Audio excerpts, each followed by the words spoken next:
Welcome, everyone. And maybe I haven't said this in this way exactly, but I wanted to be explicit about how much I look forward to this time every week. A time to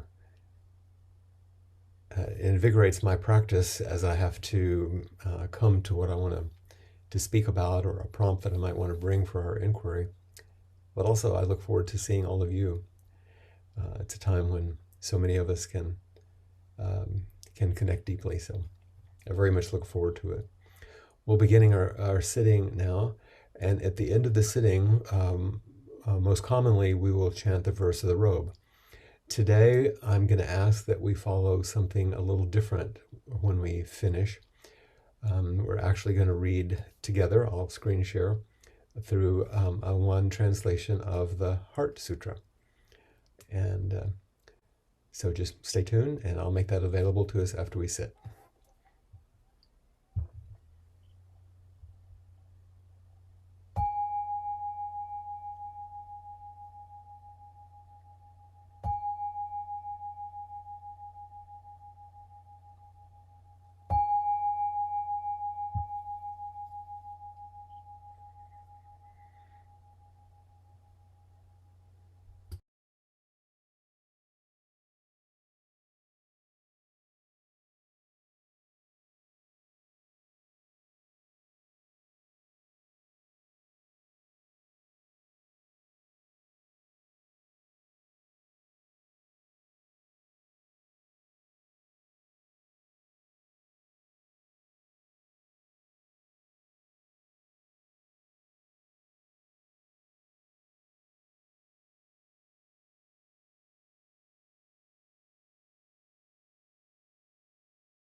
I also would like to reiterate as we step forward from our sitting how much I appreciate your sitting with me.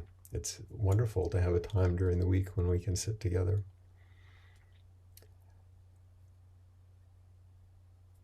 This past Sunday was Valentine's Day, and I don't know if it shows up on your screen, but at the very top of the Zoom webinar information, there's the little thing that says it's being recorded, and there's a red dot and it's pulsing. It looks like a heartbeat. And this is some of what I would like to focus on today. I'm going to share my screen for a moment so that we might, I say chant, but it's essentially read through a version of the Heart Sutra.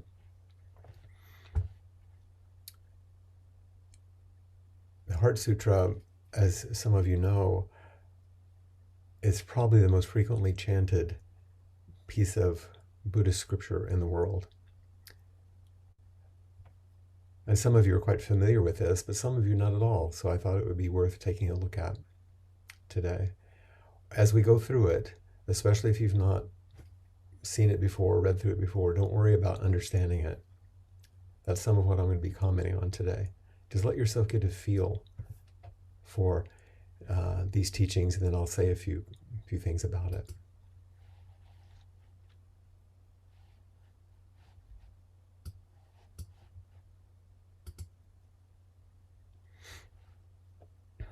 Here we go. And hopefully that's okay. This is the translation by Kaz Tanahashi and Joan Halifax. The Sutra on the Heart of Realizing Wisdom Beyond Wisdom. And I'll read through. You can read with me if you'd like, out loud or silently. And we'll go through the whole thing. Avalokiteshvara, who helps all to awaken, moves in the deep course of realizing wisdom beyond wisdom, sees that all five streams of body, heart, and mind are without boundary, and frees all from anguish. O Shariputra, the one who listens to the teachings of the Buddha, form is not separate from boundlessness. Boundless is not separate from form. Form is boundlessness. Boundlessness is form. Feelings, perceptions, inclinations, and discernment are also like this. O Shariputra, boundlessness is the nature of all things. It neither arises nor perishes, neither stains nor purifies, neither increases nor decreases. Boundlessness is not limited by form, nor by feelings, perceptions, inclinations, or discernment. It is free of the eyes, ears, nose, tongue, body, and mind, free of sight, sound, smell, taste, touch, and any object of mind, free of sensory realms, including the realm of the mind. It is free of ignorance and the end of ignorance. Boundlessness is free of old age and death, and free of the end of old age and death. It is free of suffering, arising, cessation, and path, and free of wisdom and attainment. Being free of attainment, those who help all to awaken abide in the realization of wisdom beyond wisdom, and live with an unhindered mind. Without hindrance, the mind has no fear. Free from confusion, those who lead all to liberation embody profound serenity. All those in the past, present, and future who realize wisdom beyond wisdom manifest unsurpassed and thorough awakening. Know that realizing wisdom beyond wisdom is no other than this wondrous mantra, luminous, unequaled, and supreme. It relieves all suffering. It is genuine, not illusory. So set forth this mantra of realizing wisdom beyond wisdom. Set forth this mantra that says, Gate Gate, Paragate, Parasamgate, Bodhi Swaha.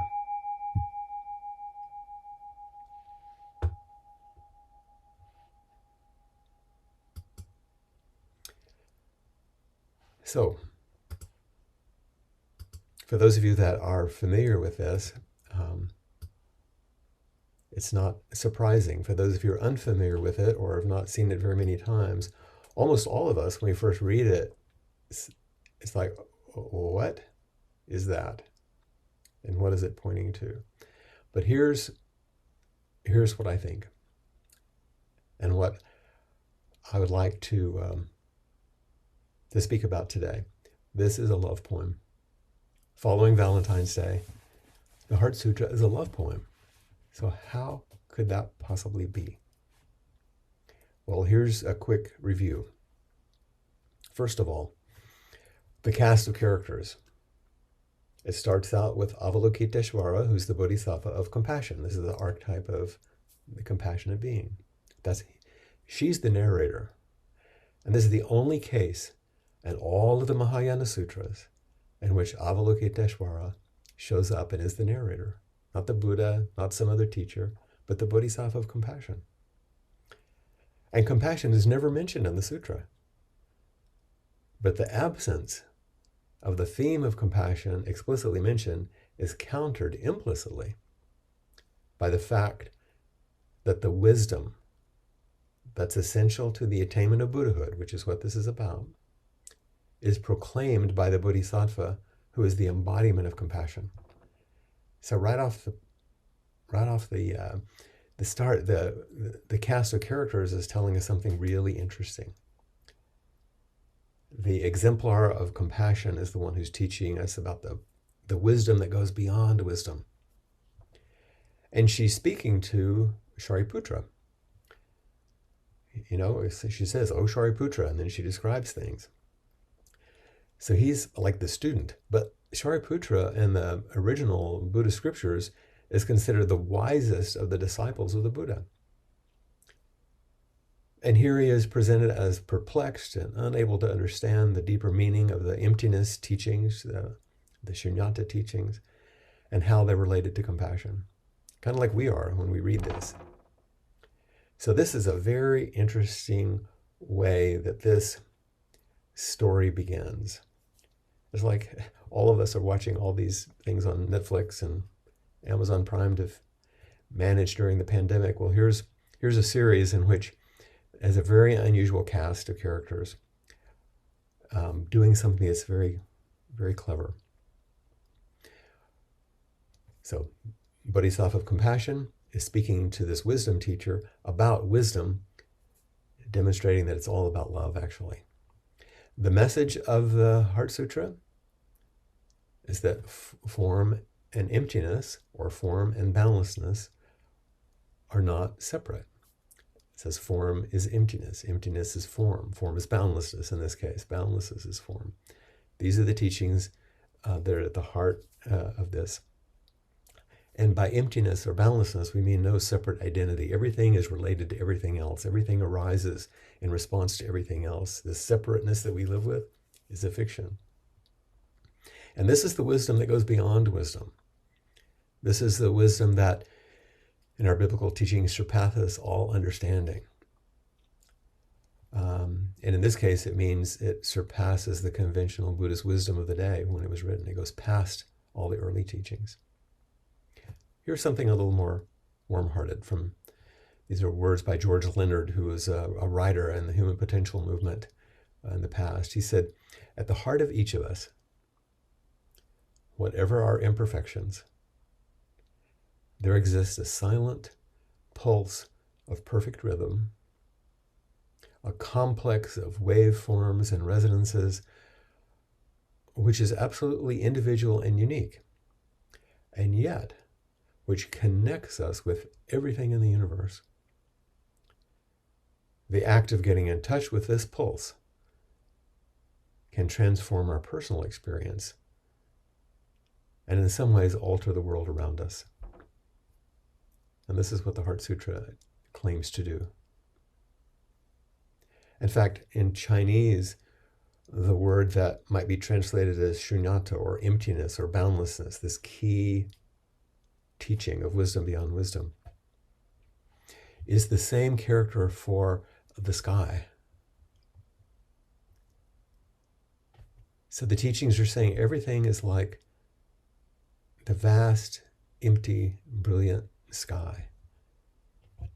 A sky that is blue and beautiful and expansive and always ready to receive anything, a bird, the wind, the cloud, the sun, an airplane, the moon. And the emptiness or boundlessness of the Heart Sutra isn't the emptiness of despair. It's the emptiness of all limitation, the emptiness of all boundaries. It's open. It's released. This is the freedom that we practice for. If you want to end a phrase, which includes the Buddhist teachings on impermanence and interdependence, here's your phrase. Nothing is certain. Everything is free. Nothing is certain. Everything is free.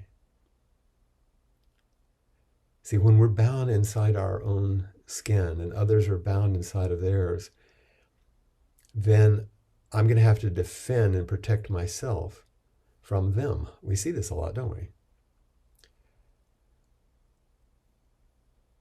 And when I do, or if I do place myself among others, I might need to do so somewhat carefully because it's hard work, because sometimes we're hurt.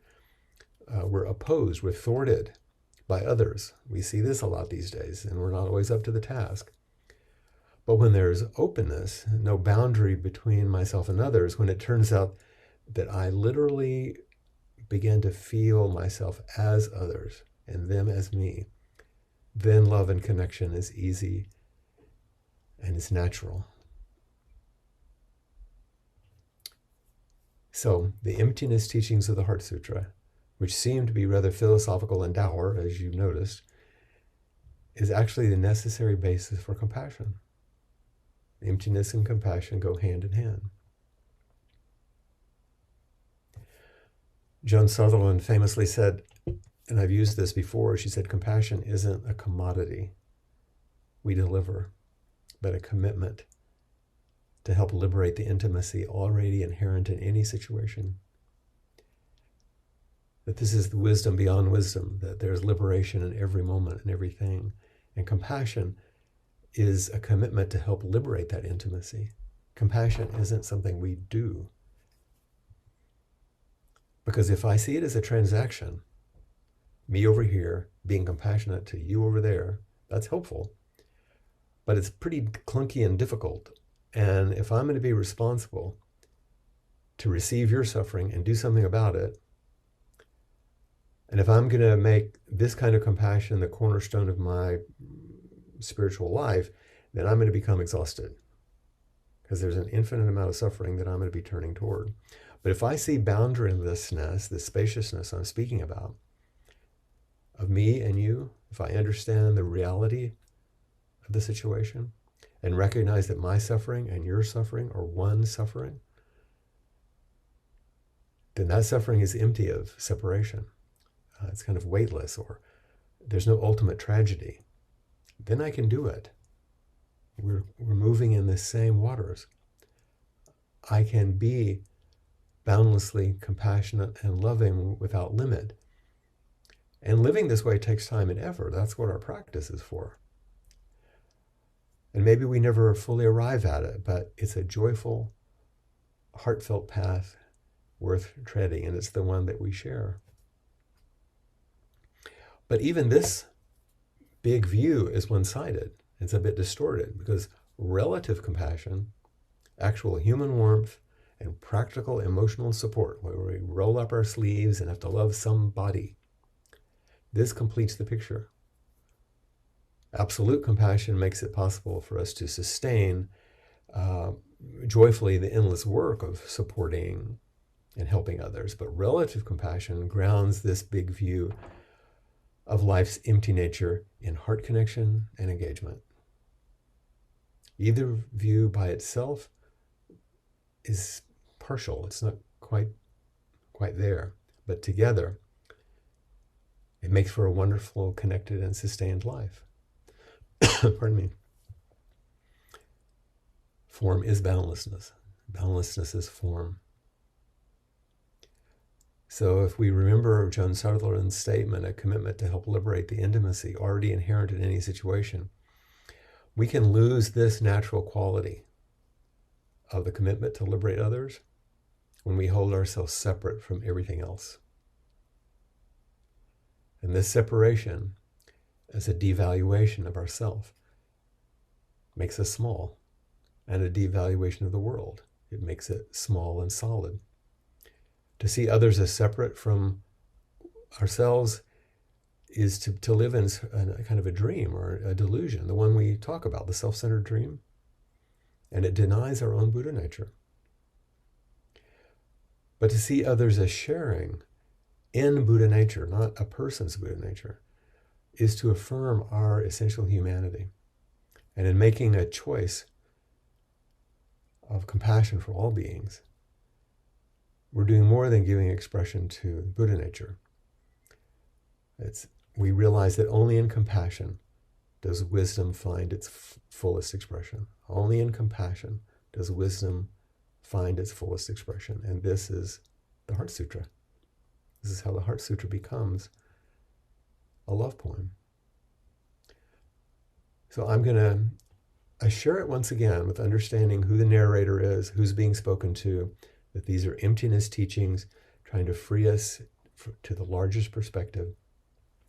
And I'm going to take some liberties, and so I apologize to all of the ancestors who have ever chanted the Heart Sutra and to the translators, because I'm going to do it a little strangely here. And I'm going to share the same version of the Heart Sutra I did before, but with some changes.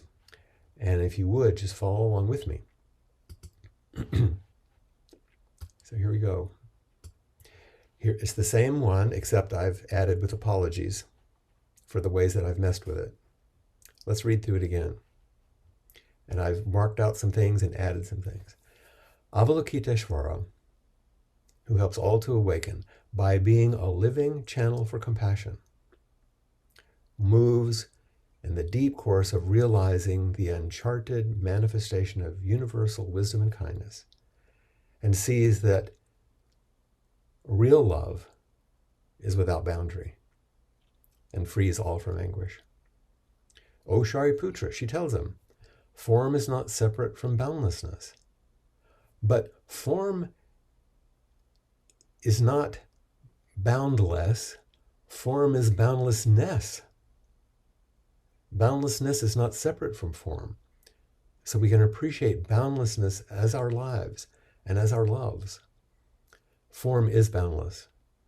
Boundlessness is form. Feelings, perceptions, inclinations, and discernment are also like this. No matter how we orient to this world, no matter what we think, feel, or experience, this remains true. So Shariputra, boundlessness is the nature of all things. Your unbound heart and mind neither arises nor perishes, neither stains nor purifies, neither increases nor decreases. Boundlessness is not limited by form, nor by my feelings, perceptions, inclinations, or discernment. Everything is included within the unbound heart and mind. If it is free of eyes, ears, nose, tongue, body, mind, free of sight, sound, smell, taste, touch, object of mind, free of sensory realms, including the realm of the mind, it is free of ignorance and the end of ignorance. Everything arises within the unbound heart and mind. Boundlessness is free of old age and death, and is free of the end of old age and death, is free of suffering, arising, cessation, path, and is free of wisdom and attainment. As the heart of unbound love opens, what would there be to attain? Being free of attainment, those who help all to awaken abide in the realization of wisdom beyond wisdom and live with an unhindered mind. The real freedom of your heart and mind flows as profound, impersonal love. This is where you live. And without hindrance, the mind has no fear. Free from confusion, those who lead all to liberation embody profound serenity. More love, less fear. This is the inconceivable reality that can be lived through your body. More love, less fear. All those in the past, present, and future who realize wisdom beyond wisdom manifest unsurpassable and thorough awakening. All who have awakened to this love manifested this same inconceivable truth and express it as everyday love.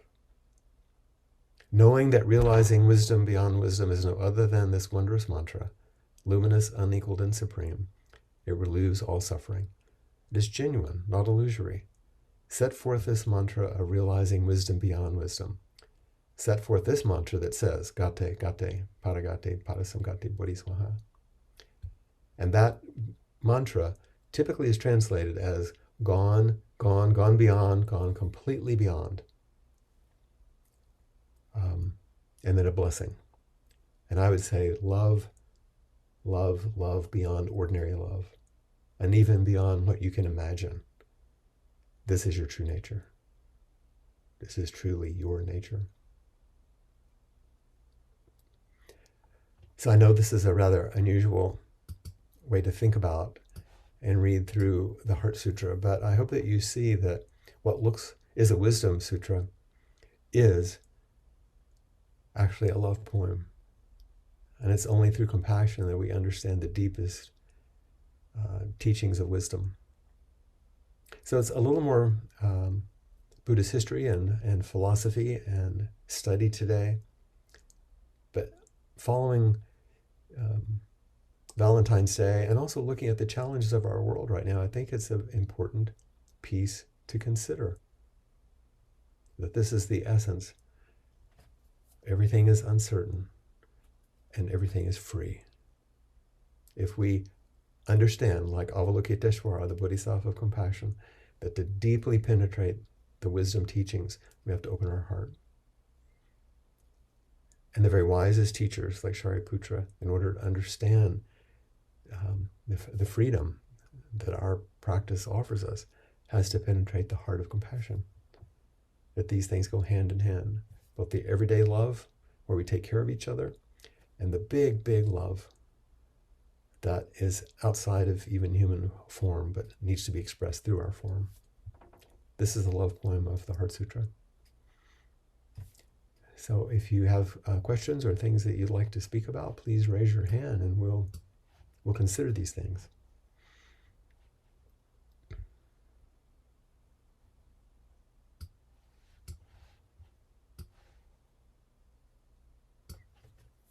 I know I've tried to pack in a lot here in a small amount of time, but hopefully it's something that's useful.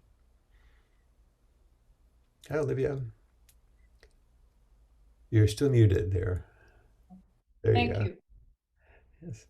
Really, I was asked you to start your video. Okay, I've already. Good. Yeah. Okay. So I really liked the way you led into the explaining who the narrator was and who the speaking voice was too.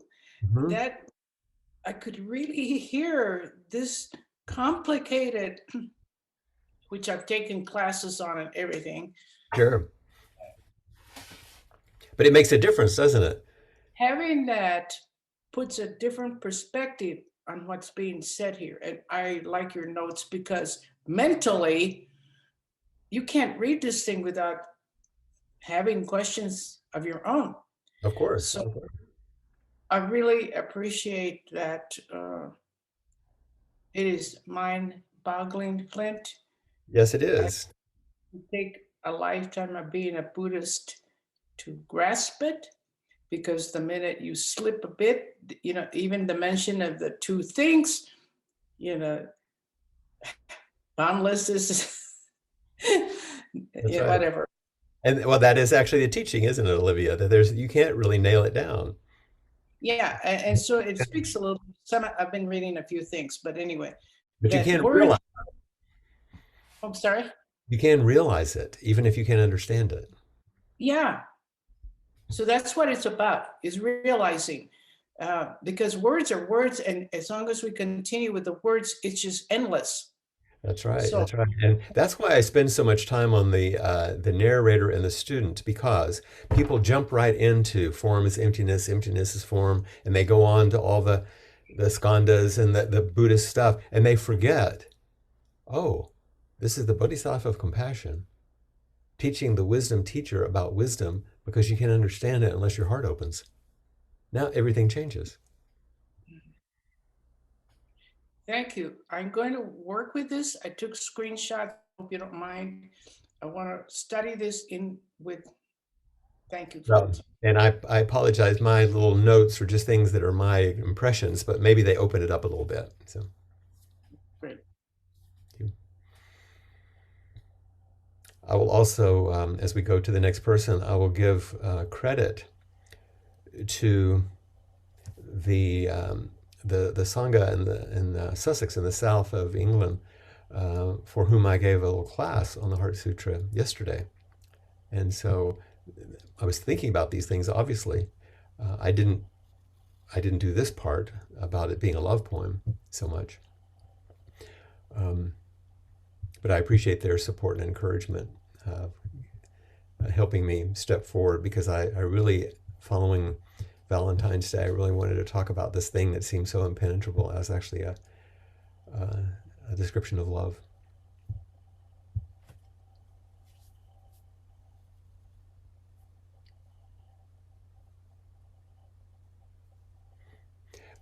And by the way, as Stephanie comes on, I will say that if you go onto the Appamada website, you can see there's a digital version of the chants and the version of the Heart Sutra that I chanted, not my edited version, but the is in that. So, Stephanie, Hi. so happy to see you. It's been a long time. I'm happy. I'm happy to see you too. So, what I wanted to say was that I also took a screenshot like Olivia did. And the part that really touched me is that saying that, because I say the Heart Sutra every morning. Mhm. And the part that really touched me is you made it personal. When That's you what I was hoping to say, do. Yeah. yes, your unbound heart and mind. Mhm.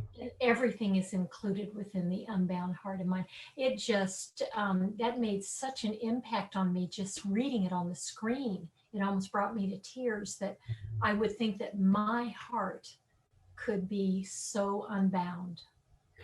Yes, well, the emptiness teachings, are it's called the Wisdom Beyond Wisdom Heart Sutra. So it's giving us the biggest possible inconceivable ground on which we rest, and it stays there. And all I did is say, well, let's bring in the personal, because if boundlessness is form, then we can talk about form, Right, right. and instead of turning all the form into boundlessness. And I Mhm. really like that distinction too. That I came to understand that. Um, Form isn't boundless, form is boundlessness. Yes. That's a very different thing with a very subtle. It's not like, oh, form is boundless. No, form is the expression of boundlessness. Yeah. And so we can speak it from either side, and all I did was just speak it from the side it's normally not spoken from. Well, I appreciate it. It made a difference in me, and I think it's going to make a difference in my practice in the morning as I say the Heart Sutra. Well, I hope people remember now when they say the Heart Sutra, they think, oh, it's a love poem. Yeah, yeah. Thank you. Thank you. Thank you.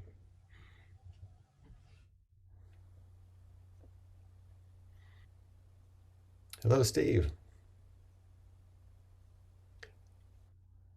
Coming to us from what used to be called Oklahoma, but now it's the Arctic, Pretty much. huh? Pretty much. It's just so good to see you. Thank you so much for these Tuesday sanghas. That's on. So, having the two lines of the Heart Sutra that I wanted to ask you about, particularly having just turned 70, were these two lines about there is no old age and death and no end to old age and death. Mhm. So, like I say, having just turned 70, old age and death have been on my mind. This is my 70th year. At the end of the year, I'll turn 70. So, Yeah. So I have a sense of what this is talking about, what these two lines are about. uh-huh. Um, there is a sense sometimes in practice of kind of that boundlessness that transcends the limitations of old age and death. Mhm. If And then it's followed by the line, but also there's no end to old age and death. Right, right, right. So That's the I'm key. guessing it's holding both. Well, in a way, yes. The translation that I was using, it says boundlessness is free of old age and death. It doesn't say there is no old age and death. The wisdom that goes beyond wisdom, shunyata, the emptiness, that perspective, that openness, is not touched by the designations of old age and death. That infinite mind and is is old age and death arise within it. It's not touched by old age and death. And then the next line, and is free of the end of old age and death. Meaning that, and even if you go beyond old age and death, that doesn't even touch it. This freedom, this sky-like nature of mind, they say in Dzogchen, that Chinese character that's like the sky, is so vast. It would be like saying, and you and I, suppose you and I, when we were kids, if someone came at us in Sunday school that we went to, and they said, God is free of old age and death. There's something bigger than old age and death. And if old age and death fall away, you're actually free of that too. It's something so vast you can't even imagine it. It's the understanding that surpasses, all real understanding. It's a bigger picture.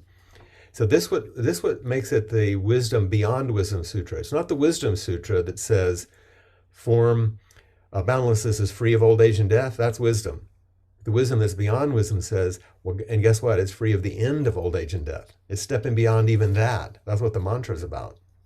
This takes you out, out, even further out than that. It's free of being free of attainment, and it's free of the end of attainment. It's not having or not having. It's beyond that. It's not easily conceivable or talked about. No, it's not. But I hope I'm speaking to what you're pointing to, though.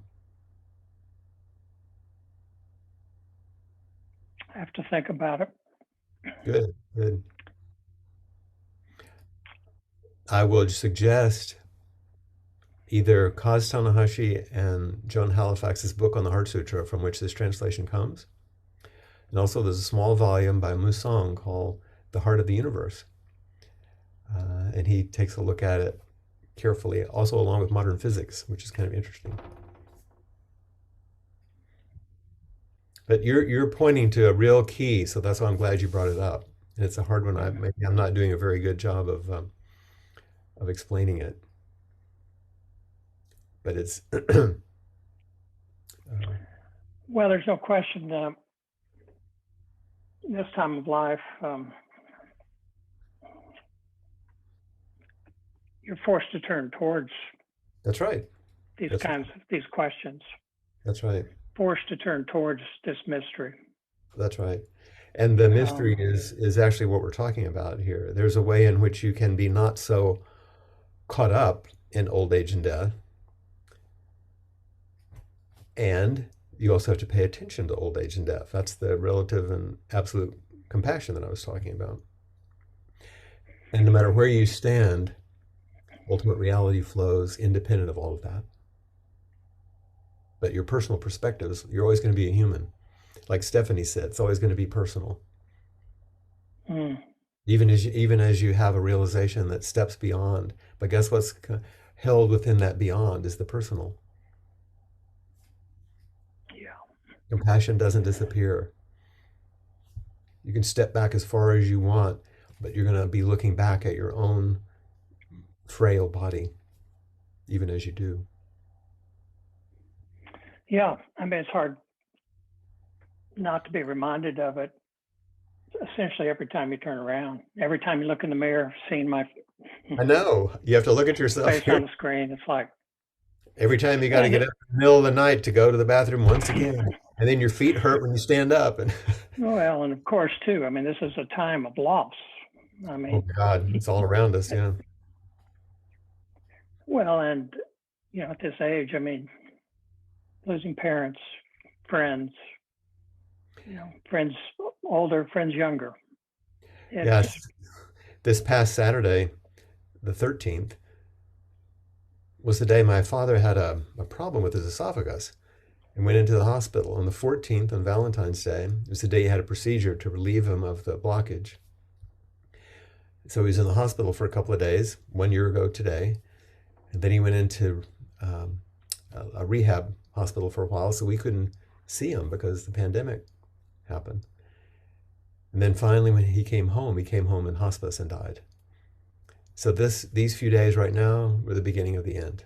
Last year this is the 1 year anniversary of that decline.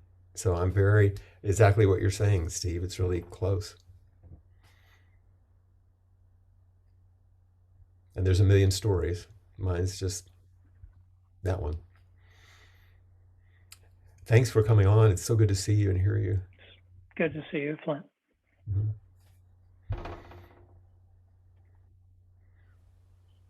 Even our rhythm today is just perfect as we connect and speak and reflect and feel each other. We touch and embody the deepest kind of everyday human compassion. And then we step back and maybe no hands are raised, no one's coming forward. We step back into the spaciousness, the sky-like nature of mind, and just rest in the silence and the simplicity, the stillness.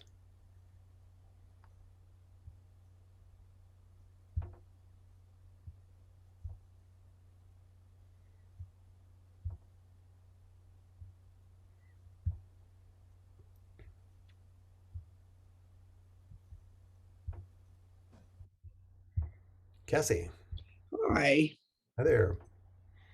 Um, I'm in a new location based on snow and outages. Yes, I see that. Yeah. Are you So in Austin or? I'm in Austin. I'm with my John Chipman's family. Oh, okay. But Uh, you're not at Arlington. I didn't know if you were with your mom. no, I didn't. Yeah, I Can't get thought I there. had. Yeah, I couldn't get there. Thought I had things to do, and of course, you're finding out that you don't have things to do. You just thought you did. Um, but I wanted to reflect on how I'm also experiencing these young children who the snow is play, Mhm.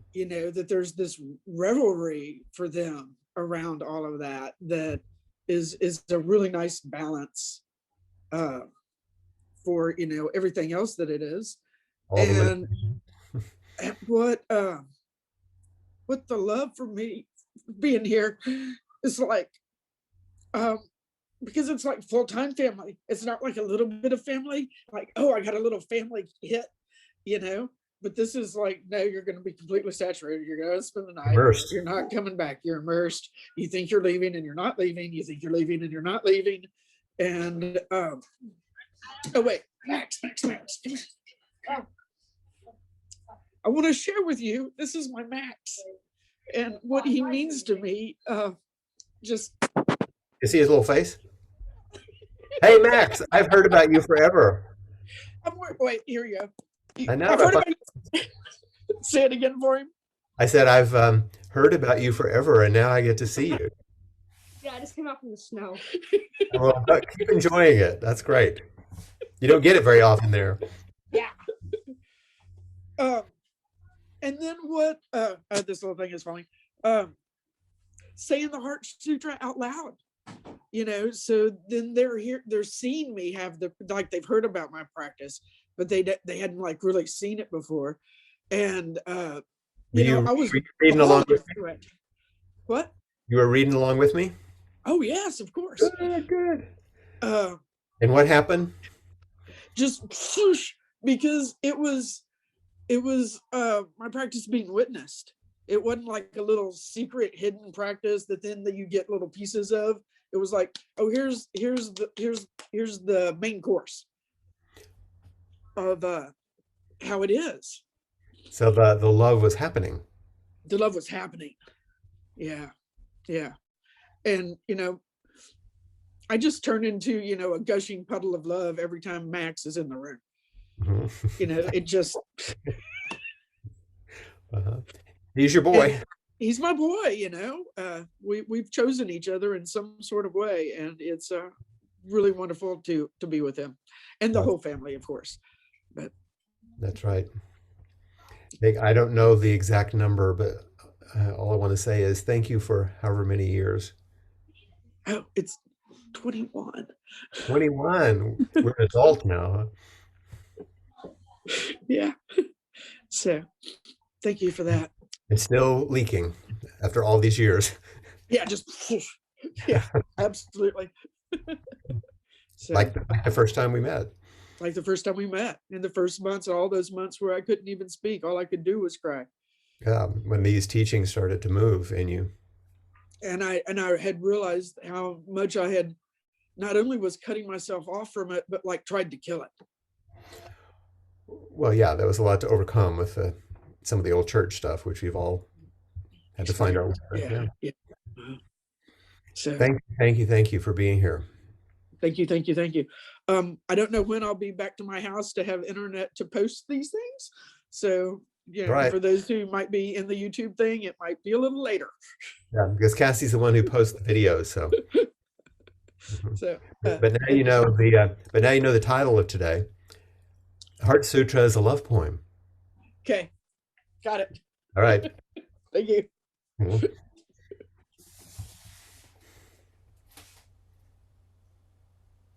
Hi, Rosemary. Hi, Flint.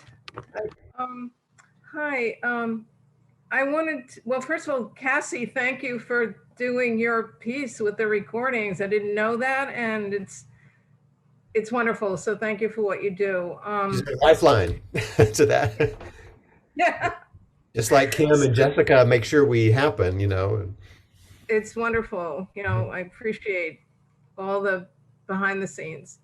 And for today, Flint, the compassion and love piece and the interconnected piece was such a great reminder based on what's happening in our country today, and to really feel that, okay, there's a piece of me in that person, really, and so that's a challenge. And I had an experience yesterday where I got in touch with something about myself, not so flattering to me, just a little piece of rebellion, and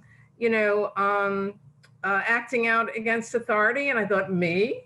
And okay, well, there you go. Now you There's know the feeling. connection. Yeah. Just a little bit of insurrection here and there. Exactly. Each out. Mhm. Yeah. So Yeah. anyway, I appreciated the reminder about that. It's a struggle Good. sometimes. And I appreciate because I know that you've come to practice relatively recently, uh, not too long. I'm just, and I appreciate what an appetite you have, what a sponge you are, how much you're really taking this on. Yeah. Yeah. I love it. It seems like it really matters to you. Yeah, yeah. And it's funny because all of my years as a therapist, being in therapy, and I thought before the pandemic, I thought, I have a great life. I like myself. I know myself. And Zen has, in practice especially, has just brought a whole other layer. And like yesterday, that was a little difficult because it's something that I didn't know That's right. and that I had to face. And yeah, so I'm loving it. Well, that's what you're saying is the embodied everyday realization of why this thing is called the Wisdom Beyond Wisdom Sutra. Because we learn a lot as a psychologist, as a psychotherapist, same kind of thing. And we can learn, develop, change, grow, mature beautifully into a good adult human. And then suddenly a little door opens, realize, oh, and there's actually another step. It actually goes Exactly. beyond. It's the wisdom and maturity that's beyond ordinary maturity. Exactly. And Exactly. that can be a little bit of a scary challenge, but it's a huge gift because that means we can be help to others in a different way too. Yeah. Yeah. Yeah, absolutely. Thank you so much, Flint, Thank for you. everything. Thank you. Mm.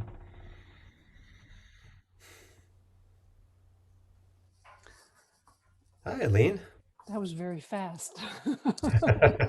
Boom. Yeah, thank you for your teaching, Flint.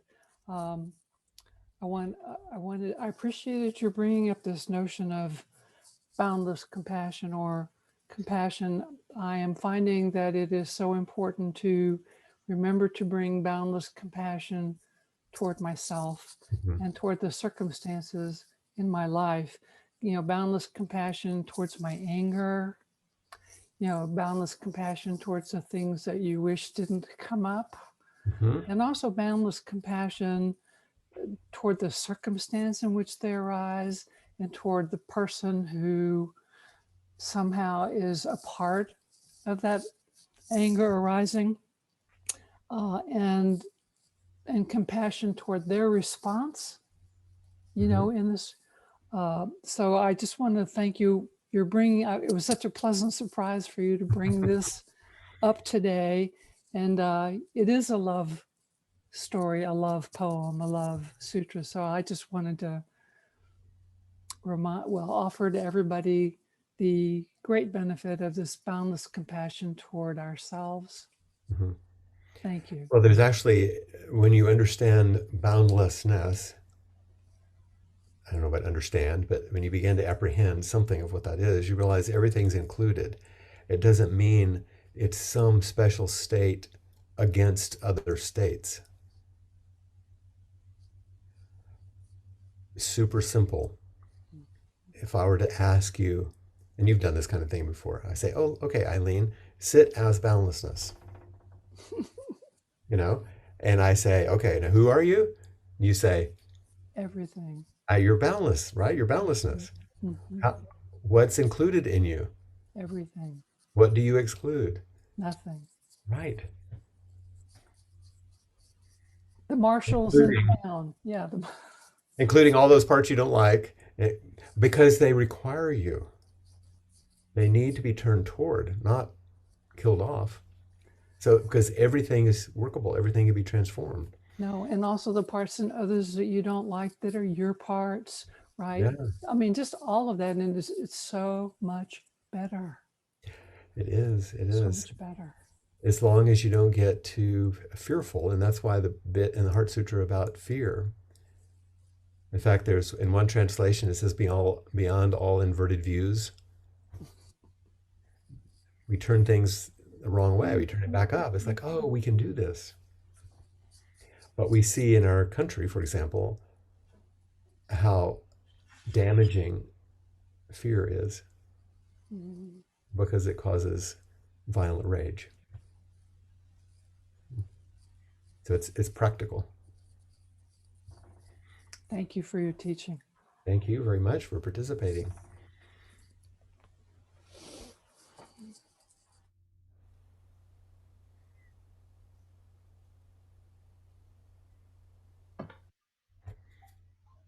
Hello, Catherine. Hello, Flynn. Feeling very touched because, and thank you for everything you've said. One of the things that's happening for me is that things from the past, from my childhood and my upbringing, are sort of coming back Mm-hmm. in a fresh way to be re-looked at and not rejected. So I was kind of noticing a similarity between what you were saying and the idea of incarnation. Mm-hmm. So the idea of boundlessness expressing itself in a human, in the human, so that the human can be elevated to the divine. That's kind of in Orthodox teaching, not Protestant teaching maybe, but so Well, that no, there's a those, descent and an elevation, Mhm. and it felt like these were just different types of language for the same thing. well, that's those are certainly the images that we were raised with, Yeah, you and I, in a more uh, classical church, and they made sense, and it's in our bones. And I think you are pointing to something that those old stories were attempting to express. mm, The imminent incarnation of the universal in a human, and that human's expression of the divine here, and that combination is what salvation or freedom or liberation or enlightenment's about. yeah, that sort of allowing in of everything else, not a rejection of evil or whatever, but a Right. huge opening. That's right. And that's why, for example, in the Jesus stories, I mean, he would turn toward all the things everyone else would push away Mm, to show, no, you turn toward everything, mm. which is exactly our teachings. So is what you're saying that boundlessness expresses itself in form, so that form can express itself into boundlessness in some way. Form couldn't actually exist without boundlessness, because what boundlessness is the interpenetration of everything. Yeah, That boundless web of dependent origination creates form. yeah, So what is form? It's the expression of boundlessness in form. yeah, And if you want to understand boundlessness, look at form. yeah. Don't And it, don't go off into the cosmos. and it and in these forms, boundlessness is becoming kind of conscious of itself. That's right. That's right. Yeah, That takes us even further. yeah, yeah. Thank you very much. Thank you. And I see that we've come to the end of our time, so we will say together the four practice principles which move us from that self-centered nature to the boundless nature by turning toward every moment, by using everything as a way to understand this this connection. So listen to the words and see how it actually expresses what we've been speaking about. Caught in the self-centered dream, only suffering. Holding into self-centered thoughts, exactly the dream. Each moment, life as it is, the only teacher, being just this moment, compassion's way. Caught in the self-centered dream, only suffering. Holding to self-centered thoughts, exactly the dream. Each moment, life as it is, the only teacher, being just this moment, compassion's way. Caught in the self-centered dream, only suffering. Holding to self-centered thoughts, exactly the dream. Each moment, life as it is, the only teacher, being just this moment, compassion's way.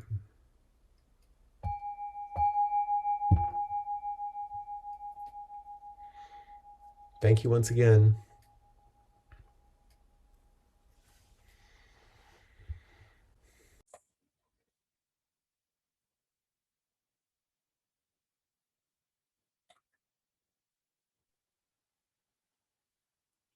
Appamada's programs and facilities are supported through your generosity. You make such a huge difference. Thank you. Contributions can be made on the website at appamada.org. I'd like to invite everyone to continue this idea that we're not separate to a gathering in the fake kitchen that's online, and you can get to it on the Appamada calendar after inquiry. See you then.